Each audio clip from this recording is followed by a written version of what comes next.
বন্ধুরা আমি রেডি হয়ে গেছি, আমরা এখন বাড়ি চলে যাব। তার জন্য দেখো দুষ্টুটা দেখো মন খারাপ করে রেখে দিয়েছে। আর মন খারাপ হয়ে গেছে কারণ যেহেতু আমি তো রোজ ঘুরে ঘুরে বেড়াই রোজ বিকেলবেলা, তোমরা জানো। তো আজকে ঘুরতে পারবে না বলে দুষ্টুটার মন খারাপ হয়ে গেছে।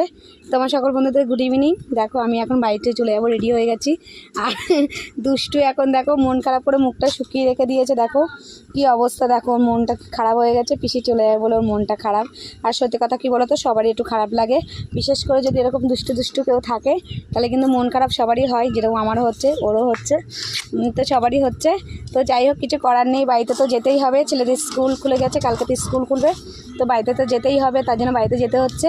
সত্যি কথা কী বলো তো, আবারও মন খারাপ করছে কারণ যেহেতু দুষ্টুকে নিয়ে রোজ আমি ভিডিও করি, রোজ বিলপাড়ে হাঁটাচলা করি, কিন্তু বাড়িতে গেলে আবার এটা হবে না, তো এর জন্য আর কি করো মনটা খারাপ হয়ে। তো চলো তোমরা সবাই ভালো থেকো, সুস্থ থেকো। আর হ্যাঁ, অবশ্যই কিন্তু কমেন্টে জানাবে যে আমার